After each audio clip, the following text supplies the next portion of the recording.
What is going on, Bucs fans? We're back here again at the Parlay podcast. I'm your host, JC Allen, over here, part of the Sick Podcast Network. We had a couple bangers last week. We had Liam Cohen on. We had Todd Bowles on. Now we're shifting over to training camp. We got training camp in full swing. Day one officially in the books. Tristan Wirfs practiced. We'll get into that. Randy Gregory still not appearing. A no-show put on the reserve list there. Who shined? Who really stood out today? We'll get into some of the quotes from some of the players and Coach Bowles after that. We'll get into all of that right after the break. We'll be right back. Turn up your volume. Because you're about to listen to the Sick Podcast. Pirate Parlay. Battle intercepted, picked off in the end zone. Bucs are going to beat the Chiefs. We're the champions of the world. The sickest Tampa Bay Buccaneers podcast. It's going to be sick. We're back here on the other side, and we're in full swing here. Training camp is underway. Finally, it was nice to be back out there, even though it was 1,000,000 degrees out, and they took the giant flag down, so you can't tell if there's a breeze or not. But it's nice to be back. We'll be taking your questions, your comments as well. You guys have any specific players you want to ask about, feel free to drop them in the comments. We're there. I'm going to do a quick shout out to our sponsors. We got a new sponsor on the show. We got Homage on as one of our sponsors. So they send us some free swag here. You can get stuff like this. You got the old school Bucko Bruce logo right here on the t-shirt. And then we've also got the Buccaneers Classic on the hoodie.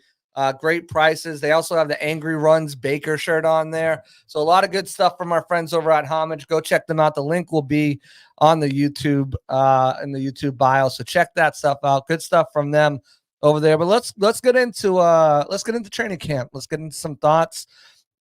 Big surprise from what I was told last night.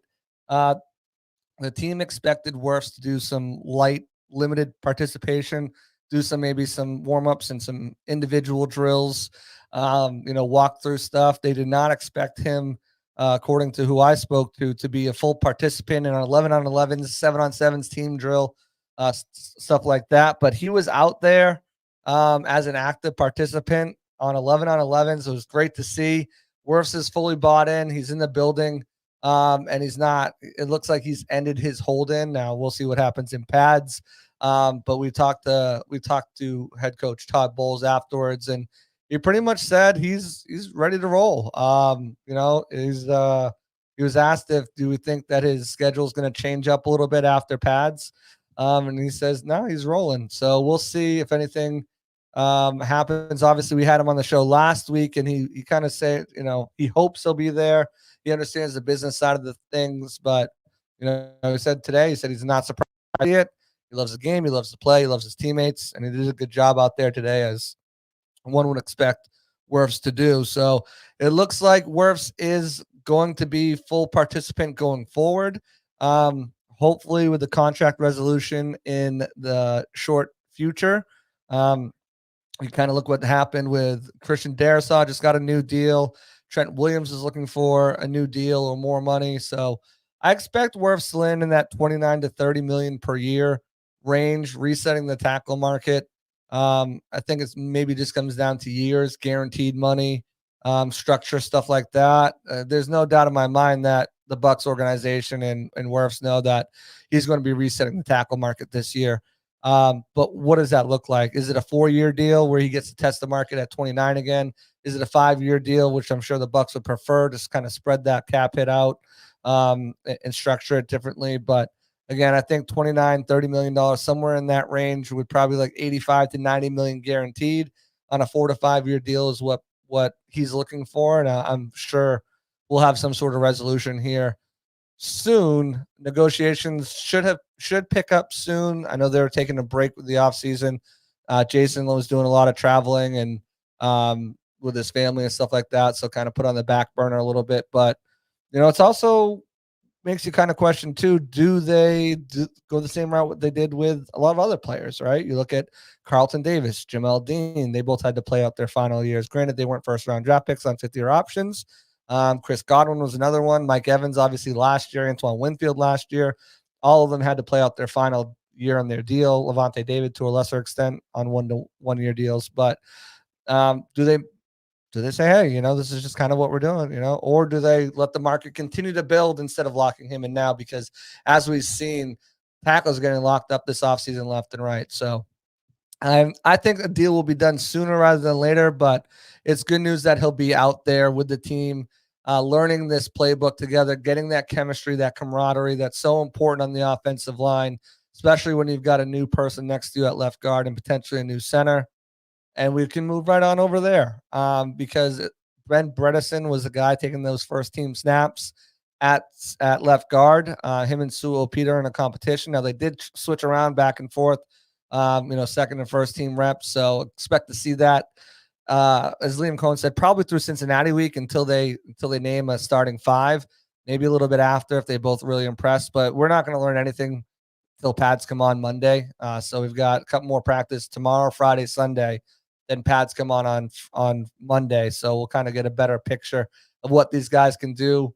When those pads come on, you kind of look what Bowles is, kind of mentioned on the podcast. But again, today he was kind of asked about, what he wants to see out of those two there and, what the competition looks like. And he said they're both similar, very powerful, smart players, get off the ball quickly. It's going to make a great competition. It's one of the most, I think, anticipated competitions on the roster once the pad comes on. If you're a football junkie, not just swayed by the sexy players on the outside. So it's one that all our eyes are going to be on. Another one is that center position where Graham Barton and Robert Hainsey, again, both of them got first team reps. Barton was out there first with Bredesen. Then Hainsey came in. He was running with the second team. Then he came in with the first team. So a lot of flip-flop, and we're going to see that for the next couple of weeks until they can lock down who's going to be that starter. And then those valuable reps, not just preseason, but against the joint practices after Cincinnati game, against the Jacksonville Jaguars and against the Miami Dolphins. Those are going to be important to help build chemistry and continuity, because those practices they're more important than a preseason game for the most part. Everyone's kind of playing it safe, but practices where you kind of go that extra inch a little bit harder, especially, in that heat, because, they're going to Jacksonville, but they're not escaping the heat. Last time they had Miami and there were multiple fights. Luke Gedeke, not surprisingly, at the middle of a lot of them, but, it's going to be, it's going to come down, I think, to the wire at left guard. I think we'll probably get a clear indication of Hainsey or Barton. I really think they want Barton to win that job. He did have a fumbled snap exchange with Kyle Trask today, which, whose fault was it? Hard to know. But the smarts, the cerebralness is definitely there from Barton. So it's going to be interesting to see how that battle shakes out going forward, and who kind of shows up and wins it. So I want to thank you guys all for tuning in. If you're here on YouTube, Twitter, appreciate it. If you're on YouTube, like, comment, subscribe, turn the notifications on. If you're on Twitter, thanks for tuning in over there. Come on over to YouTube, like, subscribe, turn on the notifications. Shoot away, guys, with questions and comments too. If you want to know how a specific player has looked day one, or you want to know for any information, shoot away. I'm an open book tonight. I'm all yours. No guest on tonight, so you got just me, which I think is pretty awesome. But shoot away with any questions or comments you have, and we'll definitely get into them. But again, speaking of no shows, Randy Gregory, day 2, no show, up to $100,000 in fines. Those are mandatory throughout the collective bargain agreement, Article 4, B5 and 6 or something like that. That mandatory $50,000 fine per day he's not there. Obviously placed on the NFL reserve did not report list, which means he does not count against the roster right now or the salary cap, so that they still have one open roster spot. They're at 90, but because they have Lorenz Metz there, the German tackle, / guard, if you call a 6'8" player a guard, but he's they have a roster exemption spot for him, so they can bring in another player if they want to. We'll see if that happens, or if they just cut ties with Gregory altogether.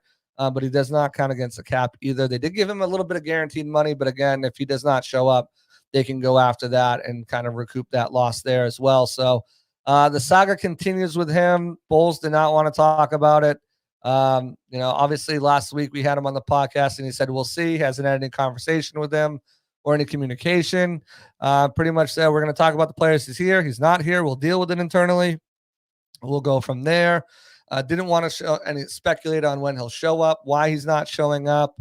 Kind of talked about, the depth at linebacker, saying we've never had him to begin with. He hasn't been here. So, they're okay with rolling with the depth they got. They're not necessarily looking to add to that room. And pretty much said he's done with the Gregory questions. So that's going to be the last one of those. Probably won't get into any more with him unless Gregory reports, or we hear something from his agent or from him himself on why he hasn't reported.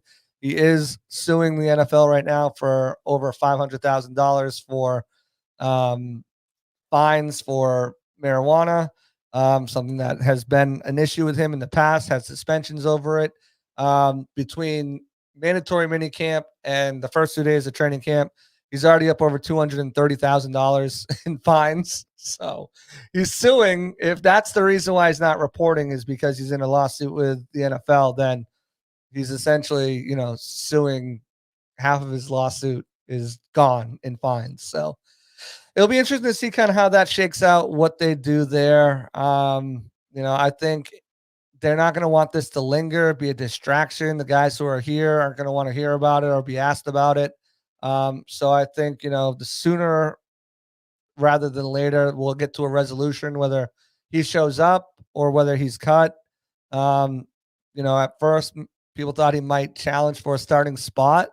Now it's clear that that's not going to happen. Likely it's more likely a backup role if he does show up. But again, that's a big if. There's no communication. You can't just no call, no show, 3 days in a row during mandatory minicamp and then 2 days in a row at training camp and expect your boss to be like, oh, okay, how you doing? Come on in. He's probably going to be released at some point here soon. So stand by for that. And we'll hopefully we'll get to the bottom of what happened eventually, but it's not a huge focus because the focus is on the Bucs right now, and being back at training camp. And I'll tell you one thing, this team was buzzing, on both sides of the ball. The outside linebackers in that defense, and it was talked about a little bit in press conferences afterwards with Antoine Winfield Jr. and KJ Britt, man, they have got a lot of speed, a lot of guys that can fly around on the defensive line at the edge position and the secondary. And it shows up. Today, there was a plethora of pressure put on quarterbacks.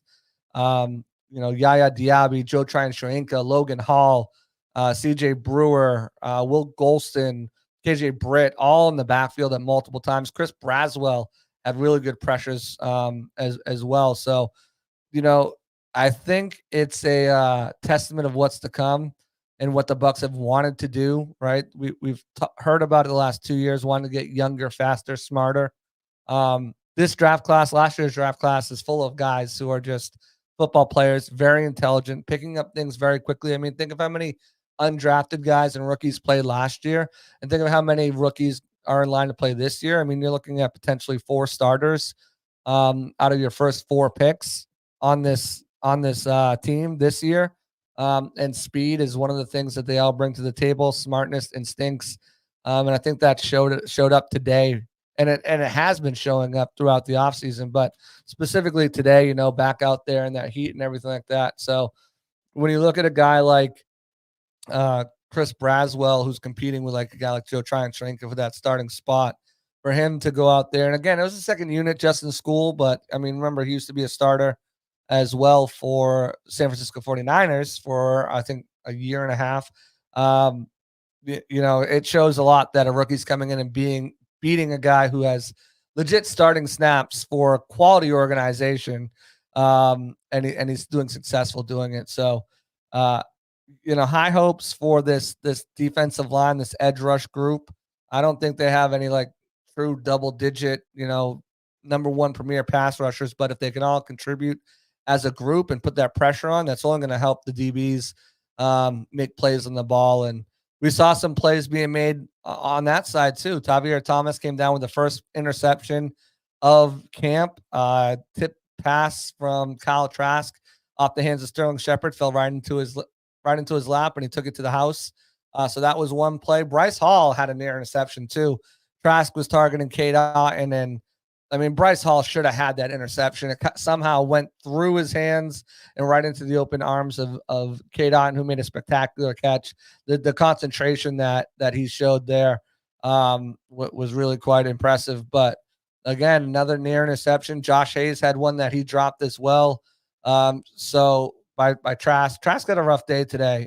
He made up with it with a couple late plays. Down the sideline and hitting some guys. But it was a rough day for Trask in his first outing. 2 near interceptions, 1 interception, a couple, would-be sacks. Got to get the ball out faster. Got to get the ball out quicker for if you're him and more accurately and to the right decision. But you kind of look at that defense, that secondary, full of playmakers. Tyke Smith was he got the nod at the starting nickel spot, so he was there. Antoine Winfield and Jordan Whitehead are going to make lives difficult for everybody. Simon McCollum had probably one of the plays of the day, even though the play was made on him. Going up against Mike Evans one-on-one, he was, in tremendous coverage, like right on his hip, right where you want to be. But Baker found it was a third down play. Mike was coming across the field, and Baker just put it in the perfect placement where only Mike could get it. But you could not draw up coverage more perfect than what Zion McCollum had. Really, really impressive there. So, and then Mike talked about him afterwards and, talked about how much he's grown. So it's good to see that growth on the defensive side of the ball. Again, Logan Hall in the backfield getting pressures. Yaya Diaby, JTS back there as well. So, after practice, we talked to KJ Britt, who's going to be the starting linebacker, and he pretty much said the goal for this season is to be the best defense in the NFL. I mean, there's no shortcomings about it. Expectation for us to be the best defense of the league. That's what they're working for. They got the pieces, they got the people, they got the want to. They're just going to go out every day and make sure they're doing their thing. They've got a slim down Vita Vea, Kalijah Cansey in year 2. They've got a bitter taste in their mouth after the way they lost, especially the defense. They thought they probably should have won that game. So I'm expecting big things from the defense this year. Jumping to the offensive side, we got a couple questions. First from Mac, was Bucky's speed noticeable at practice? I'll tell you, not only Bucky's speed, but his cuts.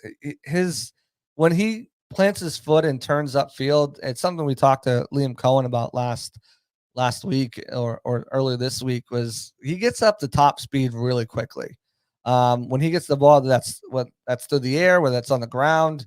He's decisive with his cuts, with his reads, and he turns it up quickly. Now, again, there's no pad, so it's kind of hard to kind of judge how far he could have gone, or what happened, how many tackles, because that's what his game was predicated on last year in Oregon.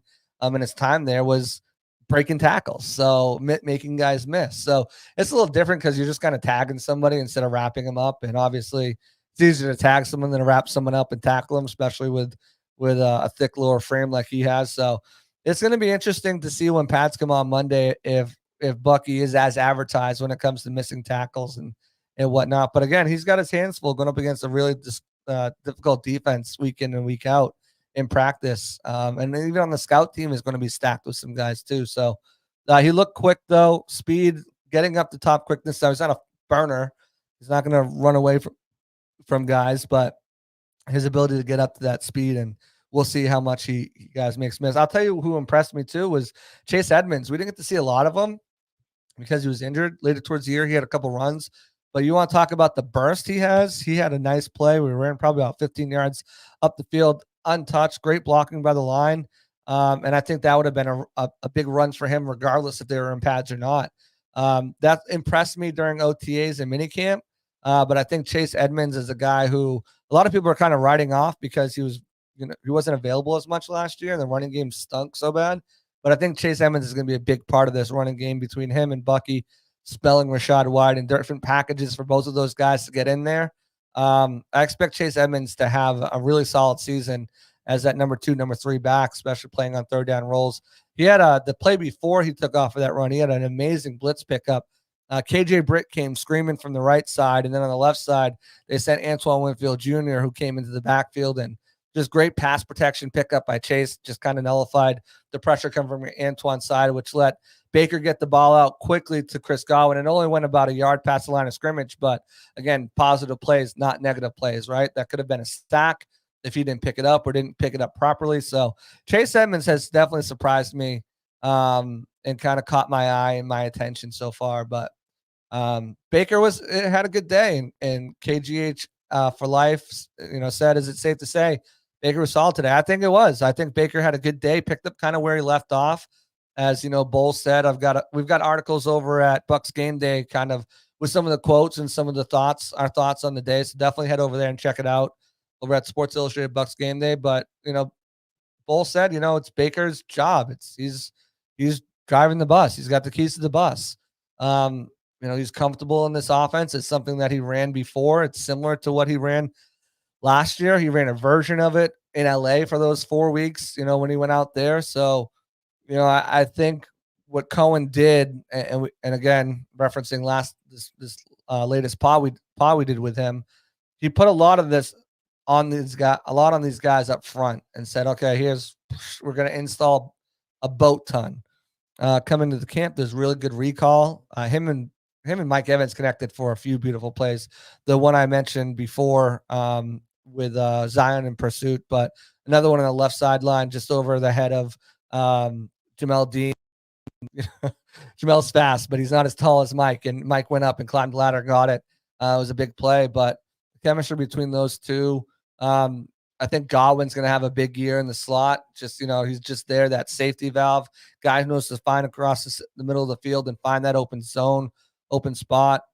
So I think that's going to be a really big plus for this team and Baker as well going forward. Having that continuity, that chemistry. Again, last year he came in late, was named late the starter. Not until like after the second preseason game. He's still learning catch up, getting that chemistry and continuity into the season with these guys. That's a different story now. Last year he was a starter. He's coming in. It's his job. He's not looking over his shoulder. He's not battling anybody for that spot. So building that chemistry, building that continuity with these guys, that's already there, just further enhancing it is going to, I think, lead for a big season. Obviously, it all starts up front. They got to block for them. They got to get the running game going so they can be balanced. But I think Baker's in line for a nice season, and it's going to surprise a lot of people. There's been knock on Baker. He can't, he's had one good year in 2020, but he hasn't had back-to-back good years, In 2021, he was playing through injury, probably should have called it at some point, had surgery. And then obviously, they wanted Deshaun Watson. That whole debacle came, and he ended up with the Bucs. So good for them, bad for Baker, but good for Baker in the long run because he's their starting quarterback on a $100 million deal. So I think the wide receiver competition is going to be fun too. I mentioned, Mike and Chris, but Trey Palmer looks smooth out there, man. He had one play where he caught the ball and just the Jets go on, boom, and he's gone. It's like one of those old Roadrunner cartoons where, he takes off and a little puff of smoke and he's gone. Jalen McMillan looks really good too. He's consistently getting run with the ones. He just knows how to find the open areas of the field. It's really impressive. They're both back there returning kicks earlier, punt and kicks. We'll see how that. We didn't really get any kickoff work today. I am really, really looking forward to that, seeing what they do, whether that's one returner back, two returners back. How many do they have? 10 guys on the line or 9? And what kind of body types they use there. I think that's going to be a big focal point of how they build the roster, especially those last 4 or 5 spots on the roster. So that's going to be interesting to do, but to watch. But Cameron Johnson as well. I think this kid's impressive, man. Undrafted free agent. He's kind of like Devin Tompkins, but bigger. He's 5'10", 198. Devin Tompkins like 5'8", 160. But I mean, he's just quick in and out of his break, smooth. He had a nice pass down the seam of the middle of the field from John Wolford. Just kind of boop, nice, easy, strong hands, caught it, took off running, would have been a touchdown. So really nice things from him. Rashad got a good run, got some good run as well. You can just see when he gets the ball in space, he's dangerous. He's just, we saw it last year. We saw it this year. Hopefully he can do that when he's getting the ball, running as a running back. But, when he's in a different element when he's out there as a receiver. And this offense is going to be fun because when they go to 5 wide, they'll have Rashad lined up out wide. They'll have Bucky or whoever's on the field. They're not coming off the field. They're a wide receiver on the line of scrimmage. It's going to be a lot of fun. So, speaking of wide receivers, Chris Cole asked who's going to be wide receiver 3. It's going to be interesting because they have to name someone for the depth chart purposes. But we talked about this with Liam last week, and I don't think there's going to be a real number 3 guy who runs away with it, right?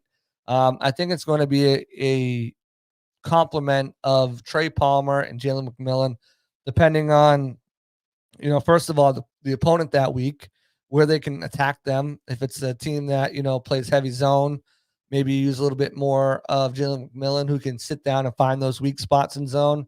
There's a team that plays heavy man. Well, you get a guy like Trey Palmer, who's got the Jets. You match him up on the guy who can't keep up with them, and now you've got one-on-one options down the field with Trey Palmer. So, and then in game, so certain drives, certain series, plays, even you might switch them around and take them out, because I think they both add value in certain aspects, and they're both going to be an integral part of this offense. So, by the end of the year, one might edge the other in snaps, one might edge the other in yards or touchdowns or receptions, but for the most part, I think it's going to be a consistent rotation of both of those guys in there, and then sprinkled in with some guys like Raheem Jarrett, maybe Sterling Shepard if he makes the team, Cameron Johnson maybe if he makes the team, or lesser. So probably, Raheem Jarrett is going to be that 4th guy, I think, and then whether they keep Sterling Shepard to have that veteran presence or they keep Cameron Johnson more of a special teams guy. Again, it depends on how they set up their special teams, so if you don't need that wide receiver, that 6th wide receiver playing special teams, because you don't need it necessarily in the kickoff, and you already have your gunners and on punt, and it's going to be interesting. I think that's going to be one of the things I think a lot of casual fans kind of need to pay attention to this season, is not just the sexy positions like wide receiver and guard, and who's going to win those ones, but roster construction. If you truly want to know who might make this team, that's going to be a big thing. And I'll be sure to make sure I'm bringing you guys that coverage, either here or over at Bucs Game Day over on SI. So definitely check those out. Mac asks again, he asks who's in at left guard with the first team. So Bredesen got the first reps. I mentioned this a little earlier. Ben Bredesen got the first reps. I think he's the favorite right now just because he does a little bit better in that zone system. He's ran it before, and when he has ran that mid to wide zone system, he's performed well in it. Where Opita is more of that like duo strong, those types of power running systems. I think he's better in that instance. I think they both can play it, but you want a little more athleticism there because your guard's going to be doing a ton of pulling. They're going to be asked to climb to the second level a bunch as well. They're both really strong. I think Opita is probably stronger than him, but it's going to be a back and forth battle. It's way too early to call. Bredesen's, Opita was kind of mentioned as maybe the front runner and started there during OTAs, but quickly after a couple practices, it was clear Bredesen was taking those first team reps.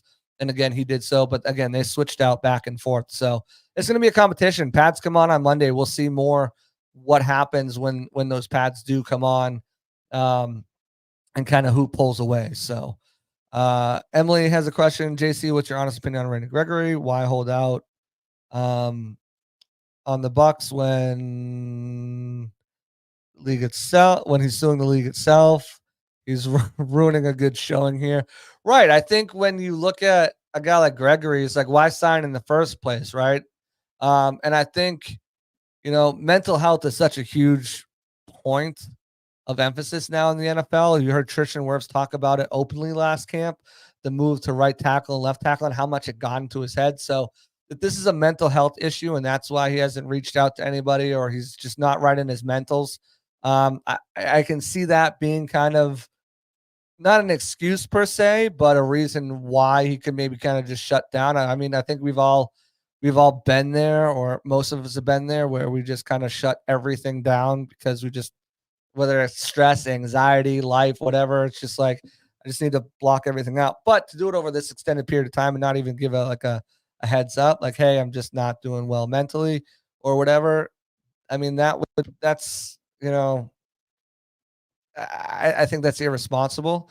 if it is because he's suing the NFL, and he's in an active lawsuit against the NFL again, like pick up the phone and let them know. Or if you're just not interested in playing, again, don't make a circus out of this. Don't make a media, frenzy out of this, because where's Randy Gregory? I mean, you look into your past, bro, like you've already had stuff like that happen with suspensions and this and that, So I don't think he's handling it well at all. I don't think the Bucs need him. I didn't think the Bucs needed him. I was kind of, when you looked at the signing, sure, it's another veteran guy. You really only have Anthony Nelson there as a true vet. He's been with the team for 6 years now. And then after him is JTS. The rest of the guys are second and first year players. So maybe you want another veteran in there, but his production's never been great. He's always kind of been, I don't want to say a head case, but an issue at some of the places he's gone. I mean, you look at last year, he was traded midseason from the Broncos to the Niners. And yeah, part of that was because they weren't in contention, but again, we don't know what's happening behind the scenes. I think that, again, handling it the wrong way. I don't expect him to be with the Bucs very much longer if he can't at least communicate. Bowles doesn't want to talk about it anymore, so we'll know when, I guess, everybody else knows. Schefter or Rappaport tweets it out, or maybe one of us will get the scoop or something like that. But yeah, definitely not a good showing here. And whether it's his legal team, as Ward Burns says, advising him to stay silent, something needs to kind of happen. You can't just do that, mess around with the franchise. But Ward also mentions that Klein could be a dark horse at guard. I like Klein a lot. I think Klein has that nasty demeanor. He's strong. He's quicker than I thought. Again, Liam kind of mentioned that as well. It's one of the things that stood out to the coaches. He's quicker than what they expected him to do. He's got experience playing in a multitude of schemes. He taught himself the zone scheme. We had a conversation with that when he was drafted. Talked to his coaches about that. So, I think maybe he's probably a year away. I put out my 53-man roster prediction this morning before camp came out, started, and I had him making the team just because I don't think the Bucs want to see him go into waivers. Same thing with Kalen DeLoach. I think those are two guys that the Bucs would rather not, put out there to waivers because they want to bring him back. So maybe they make another move somewhere else or whatnot. But yeah, I think Klein, if things don't go well during the season, they need to make a move. I think Klein might be in consideration. I don't know if he's going to win it from camp. I think there's only so many reps to go around. You've identified two guys you want for that spot in either Opita or Bredesen, and I don't see him sneaking his way into that first or second team unless there's an injury. And plus, he's been doing a lot of his reps at right guard, not left guard, so it'd be kind of a different switch around too. So definitely next year, maybe potentially be a guy who's in that mix, potentially with a draft pick or something like that. But I don't think so this year. But any final questions you guys have, shoot them over. I'm going to wrap this up here. Again, make sure you guys check out Homage, one of our sponsors there. The link will be in the bio. Great clothing company. The fabric is amazing. Just want to say that. Like, shirts are super soft. Hoodie's great. They got the Baker Angry Runs shirt over there. They have some those NBA Jam shirts as well. So I think if you're looking for some good Bucs gear, that's not just the generic, Buccaneers NFL stuff. They've got some really cool stuff going on over there. So go check out Homage. That link will be in the YouTube description. Mac asked, did Devin Culp stand out athletically? Runs a 4.47. Supposed to put on some size. Yeah, I think Devin's he's looked good. He's got an uphill battle. Again, we got to see more of him. Again, tight end. So you need to see it with pads on. How is he doing blocking? I think that's the biggest question. Special teams, when the pads come on, block when the pads come on. That's how he's going to make this team a special teams. Liam did talk. We talked about him last week, and he did talk about in his introductory that the benefits of having a guy who can be a move tight end on the roster. Cole Keith was out there. He made a catch. He was targeted, made a catch. He was missed all of OTAs and mandatory minicamp, but was cleared playing out there today. Bowles said on the podcast, we'll see when the pads come on what his participation level is, but it was a good sign that he was out there today. He's fighting for a job, I think, with Culp. I had Culp edging him out on the 53-man roster, but I think Keith finds a job. I don't think he comes back in the practice squad if they do move off of him.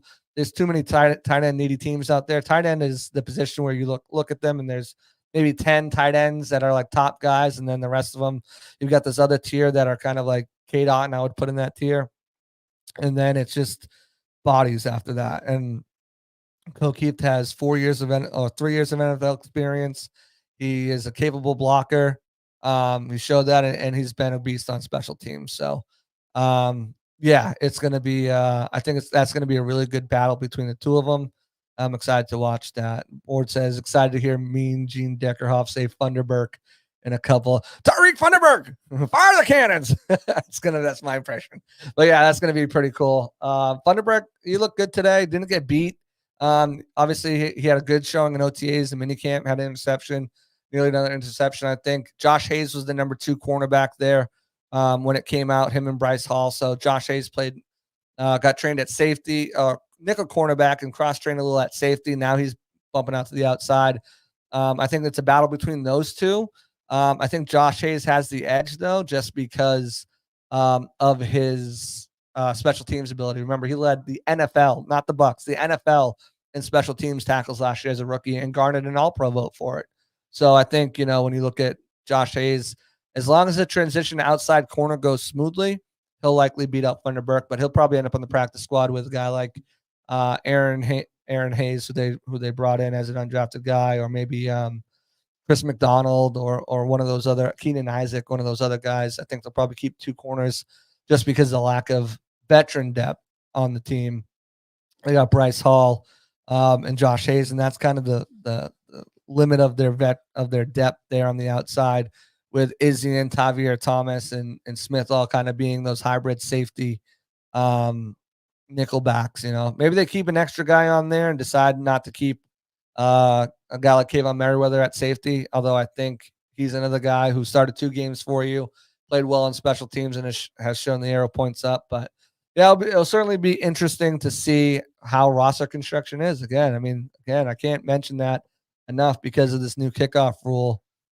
It's going to kind of change the way teams have to think about the way they're filling out the last, those last 4 or 5 spots. But I want to shout out another promotion too. We have another sponsor coming on here soon. But the Bucs Cruise, if you guys have not already signed up for the Bucs Cruise, it's coming up this March 7th to the 10th. It's going out of Fort Lauderdale, going to hit Key West and Bimini, Bahamas. Last year, they had an amazing panel there. They had Rashad White, Warren Sapp, Mean Gene Deckerhoff was on there, Kate Otten, Joe Tryon-Shoyinka, Christian Izzian, the list, Yaya Diaby. The list goes on and on and on of players that they had on there. Trey Palmer was supposed to be on there, but couldn't make it because he got sick, but he'll be on there this year. Jordan Whitehead's already been announced to go on there this year.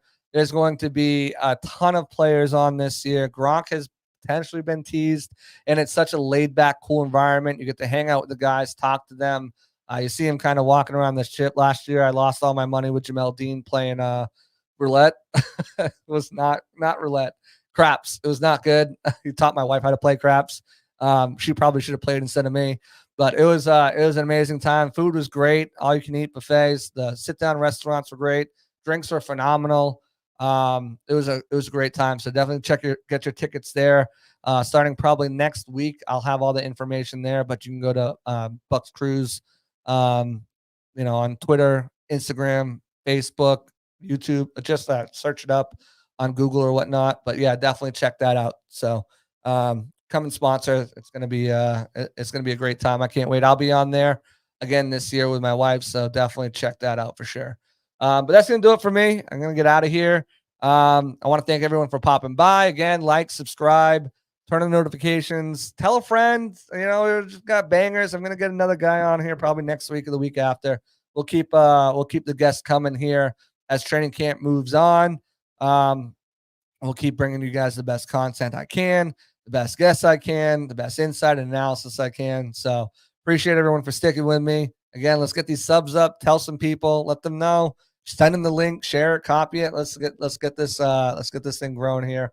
And I appreciate all of you for popping in on another edition of Pirate Parlay. with your guy, JC Allen, on the Sick Podcast Network. We're out of here. Talk to you guys next week. Peace. And that's a wrap. Hope you don't miss us too much until next time.